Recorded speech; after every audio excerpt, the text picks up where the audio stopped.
Okay, so for some time now I've been frustrated by having to poke holes in the soil one at a time to plant my seeds in these 72 cell flats. And then also when time comes to transplant, having to poke them out of the hole, out of the cell. And I've been wanting to make a dibber for the entire tray, and I finally decided just to do it instead of keeping on being frustrated.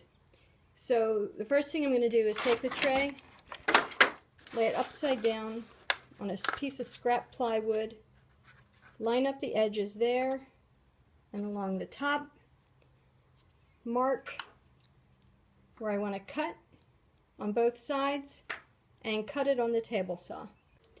Alright, I've cut my wood, and now what I need to do is make sure I'm lined up on the edges so that the center, this will be easier to center on the tray as I'm using it.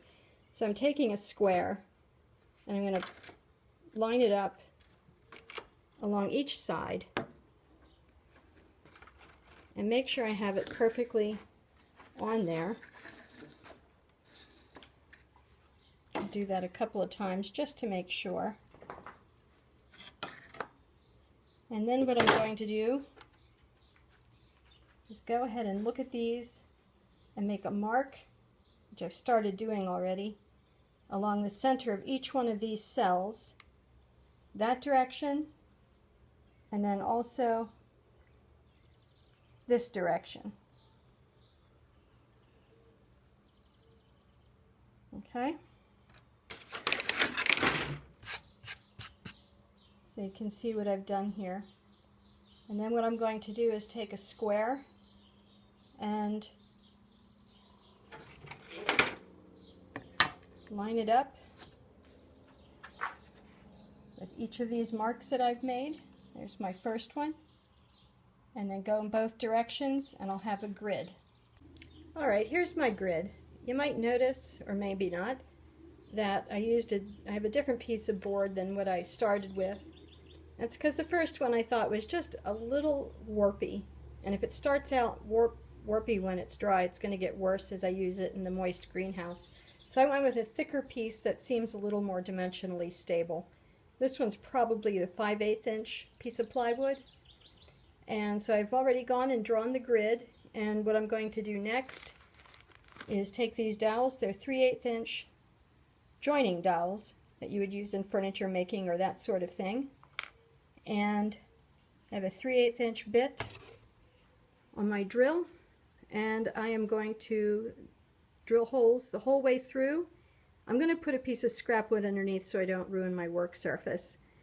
And then I'll just glue the dowels, hammer them in, and have a dibbing jig for seeding and then for popping out seedlings. And I'll show you that as it goes. Okay, all done with the drilling. That came out pretty good, I think. And then I just gave it a light, rough sanding. No reason to have a lot of places where you can get splinters and cut your fingers and stuff on the harsh edges. So gave all the edges, top and bottom, a little bit of a sanding just to cut the edge off a little bit. And now what I'm going to do is I'm going to take these dowels, give them a little dab of glue, and then hammer them in. Here it is with all the dowels tapped in with the hammer, glued in lightly.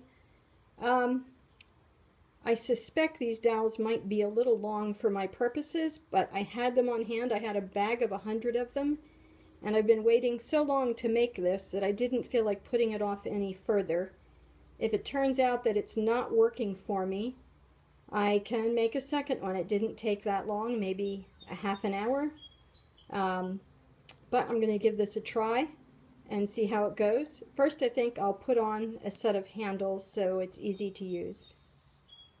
I wasn't happy with what I got. I knew they were going to be too long. I knew I was going to be frustrated with it. So what I ended up doing is putting these two little boards underneath here as spacers and then hammering the dowels down to meet the work surface. So on the top I have like a 1-inch dibber, and then on the bottom,